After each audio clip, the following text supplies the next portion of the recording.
Se ha producido una reunión de fiscales de Europa y América Latina en Panamá. Fiscales que persiguen la corrupción y que tienen una independencia y una actividad consistente con los reclamos de transparencia de las sociedades a las que ellos pertenecen y a las que les sirven. Lamentablemente, en esa reunión de Panamá no estuvo presente la República Dominicana. Allí se discutió el tema de cómo va avanzando en cada uno de los países de América Latina y en África también, en donde ha habido denuncias de sobornos o admisión de sobornos por parte de la compañía brasileña Odebrecht. Fueron aproximadamente unos 3.000 millones de dólares que Odebrecht pagó en soborno en cada uno de estos países. Y los fiscales de América Latina que han estado en esta reunión en Panamá denunciaron que hay persecución en su contra, amenazas de muerte en algunos casos por parte de las personas implicadas que están siendo perseguidas por las autoridades judiciales y las autoridades fiscales o del Ministerio Público, y que esto, por supuesto, genera mucha tensión y mucha preocupación. Pero eso no quita que la justicia, la mano de la justicia llegue hasta los responsables, tanto en Colombia como en Perú, como en Panamá, los casos que hubo en países como República Dominicana, por ejemplo. Pero lamentablemente hay que decir, y esto sí es muy lamentable, la República Dominicana no estuvo representada por el Ministerio Público en esta reunión de fiscales. Así es, mira, aquí la información que hay es que fiscales y procuradores generales de Europa y de América Latina estuvieron reunidos ayer en Panamá. Estuvo el fiscal general de Suiza, Michael Lober, que fue como que lideró un poco todo esto, ¿no? Porque por el asunto de que en Suiza es un país donde se deposita mucho dinero y tradicionalmente era un paraíso para el lavado, por aquello del secreto bancario, y todo eso se ha ido revisando. Entonces Michael Lober estuvo con los fiscales generales, subprocuradores y fiscales especiales en ese encuentro que se desarrolló en Panamá, y que la anfitriona fue la Procuradora General de Panamá, Kenia I. Porcel de. Entonces dice que 10 países sellaron este encuentro y firmaron un acuerdo de colaboración. No estaba República Dominicana. La idea es colaborar contra la corrupción de servidores públicos, es decir, de funcionarios, y el blanqueo de capitales o lavado de activos. Y ese documento fue firmado por todos los fiscales y procuradores participantes. Pero recuerda que se mencionó el caso de Odebrecht y que Suiza es uno de los países que participó en el acuerdo entre Brasil, Estados Unidos y Suiza. Sí, de manera principal. Porque en Suiza se utilizaron muchas de las cuentas de Odebrecht, o donde se transfería dinero de las cuentas de Odebrecht, incluyendo el caso de República Dominicana, que Joao Santana tenía una cuenta en Suiza y desde aquí se transfería dinero desde las compañías tenidas por el señor Joao Santana en República Dominicana, y ese dinero se transfería a una cuenta en Suiza. Mira, interesante que en el acuerdo que se firmó, el comunicado de Panamá, dice que todos los fiscales consideraron de mayor relevancia fortalecer los lazos de cooperación internacional entre ministerios públicos, mantener firme la lucha contra la corrupción de servidores públicos y el blanqueo de capitales, y el requerimiento de plazos razonables para desarrollar la investigación. Eso es muy importante, porque aquí se sabe que los expedientes duermen el sueño de los justos, y yo diría que de los injustos, ahí metido en un tribunal o en un ministerio público, y se le da largas y largas, y al final la gente como que se va olvidando, y de un momento a otro sueltan a todo el mundo, lo descargan o archivan. Bueno, Marcha Verde hizo un recordatorio este domingo de los temas de corrupción e impunidad, y eso es lo que mantiene vivo en República Dominicana la atención sobre estos casos de corrupción. Tú sabes que recientemente, Gustavo, se iba a conocer el caso de los Tucanos en un tribunal, pero hubo una posposición de ese expediente. La gente lo va olvidando y los casos se van olvidando, como se ha ido olvidando el caso de Oizoe, como se han ido olvidando muchos otros casos que son gruesos casos, expedientes de corrupción, o sencillamente denuncias documentadas, bien sustentadas, como el caso de Diandino Peña, en la Oficina para la Que se ha Reorganización quedado en que a del él se metro. le separó de su cargo y nada más. Y nada más, eso no hay realmente empeño o preocupación para que la justicia avance y para que la sociedad tenga la satisfacción de ver que sus autoridades cumplen con su deber de proteger los bienes públicos. Y los aduanazos Y de que Santiago. aquellos que tienen o han cometido irregularidades también sepan, Gustavo, que hay una justicia ahí que está en disposición de Y que juzgarlos. puede haber consecuencias, Y para que que por puede lo haber. menos lo piensen dos veces. Los casos de los aduanazos en Santiago Unido. Ya. Ahora di que se está retomando uno de los casos, pero eso fue una cosa escandalosa y los responsables, los señalados como acusados, Tú has visto, andan por ahí echándose tú has fresco. visto cómo se ha diluido el caso de corrupción en la justicia dominicana, el caso denunciado y sustentado y llevado de el consejero del Poder Judicial, Francisco Arias Valera, y la Wilda Reyes Beltré como jueces que formaban parte de una red de acuerdo con el Ministerio Público y que sencillamente eso se ha ido también olvidando. Entonces es muy triste que nosotros como país no hayamos estado presentes en esta importante reunión transoceánica, porque se participó con representación de Europa y de aquí del continente, y que no se haya reiterado ese compromiso. Eso es importante, porque al mismo tiempo eso le da un espaldarazo a esos ministerios públicos de esos países que lo firmaron, frente a las presiones que siempre hay cuando se trata de corrupción. Fíjate que las instancias corrompidas a nivel de la política de los estados se creen a veces tan impunes que llegan hasta matar. Y hablan de eso, de que muchos procuradores han sido amenazados. Y aquí hemos visto lo que ha pasado con algunas personas, ¿no?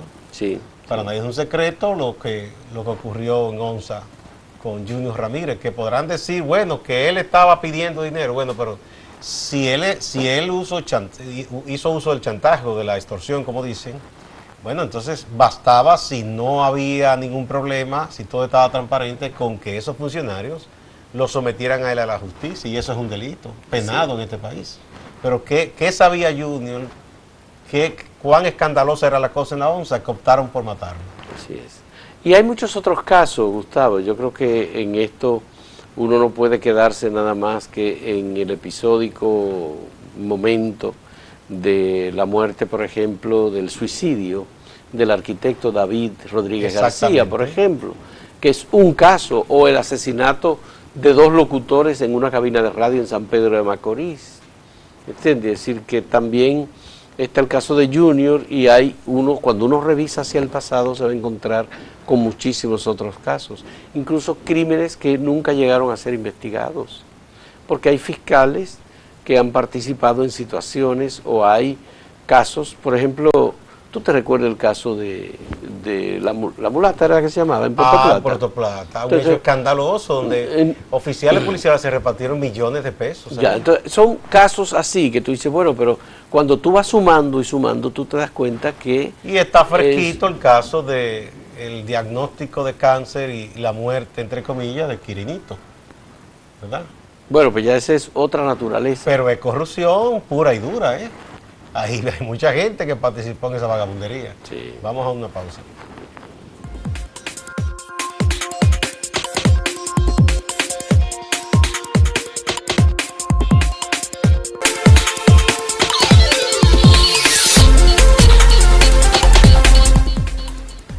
Bueno, parece cuando ya la gente casi está olvidando uno que otro hecho de violencia contra la mujer, de pronto no se permite que la gente descanse, ¿no? Y aparece otra noticia sobre una mujer que ha sido asesinada. En la tarde de ayer, una señora profesora llamada Carmen Renata, una mujer joven, fue asesinada por su esposo, el teniente del ejército Secundino García.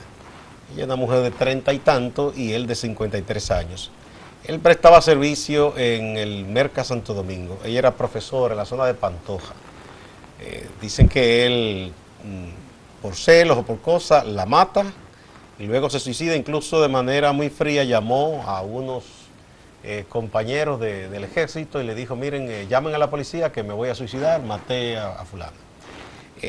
Hay una fotografía terrible ahí que no vale la pena uno poner esas cosas por respeto a la familia de esa señora, pero está ocurriendo cada día con más frecuencia que oficiales o miembros del ejército o de la policía están incurriendo o en golpear a sus mujeres o en matarlas y luego suicidarse, y en muchos casos matan también a los hijos o a un pariente de esa señora. Es horrible lo que está ocurriendo con la violencia hacia las mujeres, y hay una información que de manera internacional también, Fausto, ha espantado, porque es el caso de un inventor danés, un científico reconocido llamado Peter Madsen, que nada más y nada menos se fue con una periodista que había sido su compañera Kim Woo en un submarino que él usaba para investigaciones. Dijo que había habido un problema, como un accidente, que ella había desaparecido, pero luego los investigadores policiales presentaron pruebas que lo indicaban que él era sospechoso, y él admitió que la trozó, o sea, que la mató y la trozó en pequeños pedazos y se deshizo del cadáver.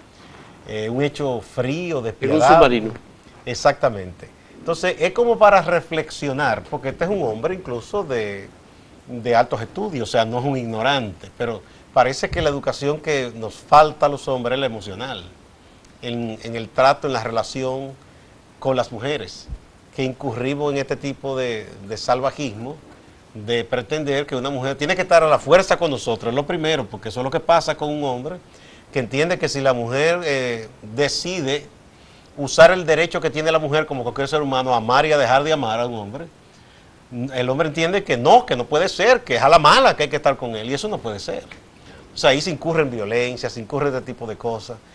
Es como para que reflexionemos profundamente qué es lo que está ocurriendo. Bueno, en República Dominicana, Gustavo, tenemos una epidemia de feminicidios y de agresiones a las mujeres. El feminicidio, digamos que es la culminación, es el acto máximo ya de agresividad y de violencia contra la mujer. Pero hay muchos otros actos de violencia física y psicológica que se dan en la familia, incluso soportados y apoyados por familiares o por la sociedad o por pastores evangélicos, sacerdotes católicos, grupos de personas vinculados a la pareja o a la familia, en donde todo el mundo sufre, pero parece ser que nadie lo quiere ver. O entonces, no se quiere ver el sufrimiento de la mujer, porque muchas veces le dice a una mujer, mira que tú vas a deshacer tu hogar, mira que tu niño, mira entonces, que ese pobre hombre tan bueno, pero no piensan en esa mujer, lo que está pasando y lo que está sufriendo. Entonces, obviamente aquí hay una cultura de violencia que debe ser trabajada y que hay que involucrar a instancias como el Ministerio de Educación, por ejemplo, no solamente en ofrecer cursos, porque el hecho de dar cursos, eso no involucra al conjunto de la sociedad. Yo pienso que es importante involucrar a todo el magisterio, e involucrar al Ministerio de la Mujer, involucrar al Ministerio de la Juventud. Uno de los datos, lo decíamos ayer y lo repetimos hoy, más preocupante sobre las estadísticas que existen en República Dominicana sobre violencia de género, es que los jóvenes de 18 a 24 años son los más violentos, Gustavo, en la agresión contra la pareja, contra la mujer. Y entonces, eso se registra, eso está ahí. Ese dato tiene que ayudarnos a reflexionar en el sentido de que no se trata solo de un problema anterior a esta generación, que lo es también, sino que hay una transmisión que se da, de la manera que sea, pero se da, en el sentido de que los jóvenes de hoy, ya sea por su contacto a los medios de comunicación, ya sea porque el tipo de información que reciben en la relación familiar es consona con ese tipo de violencia, y no hay absolutamente nada en el sentido contrario. Lo que es evidente es algo que no se ha trabajado en nuestra sociedad y en muchas sociedades en un tipo nuevo de educación, de vivir una masculinidad diferente que no tiene que ver con imposición hacia la mujer, con una competencia malentendida. Y como la mujer ha avanzado mucho más que el hombre en los últimos años, es la mejor en las universidades, se destaca en los trabajos, es líder en muchas cosas. Entonces, la formación tradicional machista no soporta eso. que o sea, entiende que se le está yendo de la mano a esa mujer que controlaba el hombre Mira, en todo. hay estudios en América Latina que han determinado que la participación del hombre en el parto de la compañera, de la esposa, es un elemento importantísimo en la educación de lo que representa la maternidad y de lo que representa el sacrificio de una madre para tener un hijo. O sea, que el hombre se involucre. Que el hombre se involucre. Eso lo hace más sensible. Eso lo hace mucho más sensible porque él ve lo que significa y lo que representa, por ejemplo, un parto. Sin embargo, aquí las instituciones, hospitales públicos, prohíben y han prohibido, y clínicas privadas, la presencia de aquellos hombres, que son pocos, que deciden acompañar a sus parejas en el momento del parto. Pero eso es lo más absurdo, porque Bueno, lo moderno, hace tiempo que se ha dicho que el hombre debe involucrarse, entonces, incluso tomando las clases previas al parto, que entienda que su compañera va a pasar después un proceso de depresión postparto. Exactamente. Que debe acompañarla atendiendo al bebé, aprendiendo a cambiar un pañal, dándole de comer, aseándolo, todas esas cosas. Pero no, pero óyeme a dónde voy. Se prohíbe eso porque también en los profesionales de la salud que practican partos a las mujeres, tiene un concepto hay violencia contra esas mujeres que paren. Hay estudios que determinan que los profesionales de la salud insultan a las mujeres cuando están pariendo. De manera muy grosera. Ha habido muy grosera. Que han denunciado. Ah, sí, en el momento en el que tú lo estabas haciendo, tú no gritabas. Ah, exacto. Para decirlo es feo la expresión que voy a decir. Cuando tú te estabas dando gusto, así hay mujeres que han sufrido esa agresión de parte de médicos. Entonces, obviamente, es un problema de la sociedad en su conjunto. Son aspectos que nadie se atreve a mencionarlo, Gustavo. Pero existen. Pero existen, que están ahí. Que el Ministerio de Salud, el Servicio Nacional de Salud, que el Ministerio de la Mujer, que tienen que, obviamente, ocuparse de ello. Hay que ver si existen investigaciones en República Dominicana sobre estos elementos que no son visibles de la violencia contra la mujer, que no es solamente el marido, es el médico cuando las atiende. Esa es la sociedad. Es decir, es la sociedad en su conjunto. Se debe trabajar es el pastor evangélico o el sacerdote, cuando la mujer va y le dice, mire, mi marido me pega, ¿qué hago? No, usted tiene que soportar. Cargar su cruz. Usted tiene que cargar su cruz, eso sucede. No, usted tomó su decisión. No te vaya más lejos, a veces la propia familia de la mujer le dice, mira, eso son tonterías, o sea que el hombre es así, tú no vas a votar a un hombre bueno por esa tontería, de que te dio un empujón, de que, no hombre, pónganse de acuerdo, hablen. O sea, ese tipo de cosas, de tolerar ese tipo de abuso, ¿no? Conlleva entonces después a que eso vaya creciendo, porque el hombre se siente con el derecho de si la empujé, si la bofeteé, y la propia familia de ella me apoya, ¿qué más da?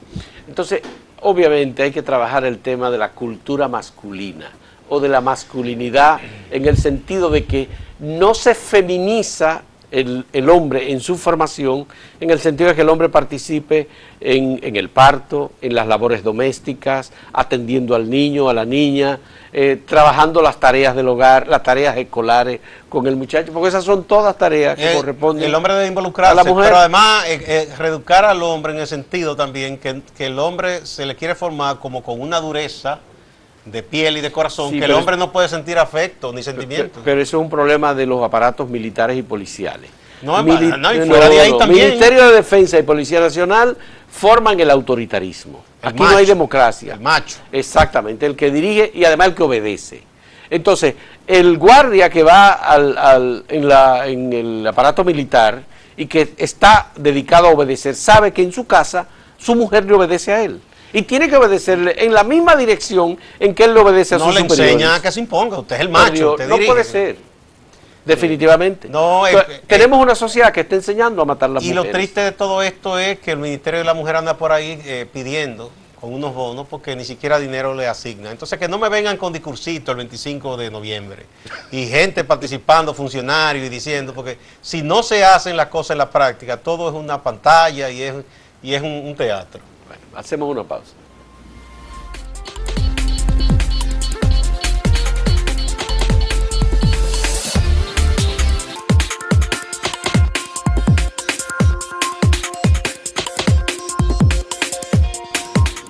Estados Unidos estuvo atento, muy atento ayer a la presentación de Paul Manafort, el ex jefe de campaña presidencial, de campaña electoral del presidente de Estados Unidos, Donald Trump. El FBI lo reclamó, le hizo un allanamiento a su residencia, revisó documentación y determinó que él es una persona que hizo vínculos estrechos en la campaña electoral de Donald Trump con grupos de poder y con gente del gobierno ruso. Además de que ya él había tenido negociaciones con prorrusos ucranianos para los cuales había trabajado y había recibido grandes cantidades de dinero, y las investigaciones del FBI parece que determinaron conexiones muy fuertes, vínculos muy estrechos entre Paul Manafort y los grupos rusos que han sido identificados como los que presionaron en las elecciones de Estados Unidos, influyeron particularmente para divulgar información negativa sobre la candidata del Partido Demócrata, ex candidata Hillary Clinton. Pero no solamente ha caído en prisión, ya se dictó prisión domiciliaria y una fianza de unos $10 millones para Paul Manafort, sino también para su asistente, creo que se llama Kelly Grace. Hay tres personajes. Está también sometido a la justicia por los mismos motivos, aparte de que han descubierto igualmente evasión del pago de impuestos y no declaración como agentes extranjeros. Porque él recibe ese dinero y no lo declaró ante las autoridades impositivas de Estados Unidos, además de que existe una ley, que aquí existe una, por cierto, viejísima, sí, de que si tú trabajas para un gobierno extranjero o empresa que esté vinculada a un gobierno extranjero, tú debes declararte como agente extranjero. Así. Y informar al país, mire, yo le estoy sirviendo a una empresa que está vinculada al gobierno de tal nación. Bueno, eso es que para evitar el espionaje y la cosa. Tú sabes que inmediatamente Donald Trump ha dado declaraciones a través de Twitter, no son declaraciones oficiales emitidas a través del Departamento de Prensa de la Casa Blanca, sino él en su Twitter ha dicho que él no tiene nada que ver con esas él dice que fueron hechos anteriores a que esas personas trabajaran para vinculadas a su campaña. Ajá. Por otro lado, desde Rusia, el ministro de Exteriores, Sergei Lavrov, dijo que no hay pruebas de esa supuesta injerencia de Rusia y la portavoz de Exteriores del gobierno ruso, María Zaharova, ella dice también que todo eso es falso, que no hay ninguna prueba fehaciente, y que a ellos lo viven acusando de que ellos intervienen en elecciones de otros países, pero que hasta el momento nadie les ha probado a los rusos que esto sea verdad. Bueno, aunque se lo prueben, ellos lo van a seguir negando. No, hay quien admite esa cosa. ¿Cuánta injerencia ha hecho Estados Unidos y dice que no? Y después de muchos años tapan unos documentos y ahí aparece todo, ¿eh? Oh, pero imagínate tú. Estados Unidos intervino en República Dominicana militarmente en 1965 y no admitió esa intervención. La disfrazó a través de la Organización y después todo lo de que Estados hizo Americanos. para que Balaguer fuera presidente, después en los documentos que ha publicado Bernardo Vega está todo eso admitido. Oye, eso no lo admiten ni lo va a admitir nunca los rusos. Ningún país, no. Lo único que hay una investigación que está haciendo un fiscal especial para determinar hasta qué punto fue influyente o decisiva la injerencia rusa en las elecciones de Estados Unidos y en la elección de Donald Trump. Bueno, entonces, obviamente, si eso prosperara y se descubre que Manafort, estando al servicio de Trump, hizo estas cosas, pudiera servir para que ya los intentos de someter una propuesta de impeachment o juicio político en el Congreso tuvieran acogida. Y eso sí sería para Trump difícil de enfrentar. Bueno, él tiene una situación muy difícil, Gustavo. Yo pienso que lo que hemos visto en las informaciones que se han publicado hasta ahora, lo que evidencia es que hay una situación difícil de responder. No solamente porque Donald Trump es el beneficiario de todas las acciones que se hicieron, sino porque hasta los hijos de Donald Trump están involucrados en reuniones con grupos rusos. Su yerno. Su yerno, esposo de su hija, que es una persona de mayor confianza. También. Dicen que bebió mucho vodka, que comió mucho caviar con esos rusos. Entonces, todo eso está picando muy cerca al presidente Trump. Y esto que no cesan las críticas de muchos think tanks, de universidades, de medios de comunicación, de intelectuales, que dicen que no se puede manejar la presidencia de ningún país así, menos un país tan importante como Estados Unidos, a través de una cuenta de Twitter. Incluso eso pone a veces de manera incómoda a los propios portavoces del gobierno que dicen una cosa y Trump los desdice después con un tweet. Su propio ministro de Relaciones Exteriores, secretario de Estado, como lo dicen en Estados Unidos, Tillerson, dicen en algún momento que le habría dicho idiota al presidente de Estados Unidos. Se sinceró. Se sinceró, pero fue como que en un momento así, después dijo que no, que él no lo dijo, que él nunca diría algo así, y Donald Trump dijo que tampoco, que él no pensaba que podía decir. Lo cierto es que Mr. Trump tiene una situación un poco difícil en estos momentos. La ha tenido y la va a seguir teniendo. Por otro lado también no ha logrado que ninguno de sus proyectos más acariciados se materialicen, porque entra en contradicción con sus propios compañeros de partido y con muchísimos sectores, y ahí está el problema. Ahora se está peleando con las compañías que tienen empresas de internet como Google y esas cosas, con Facebook. Sí. Se está peleando con media humanidad. Así es. Señoras, hasta mañana. Muchas gracias.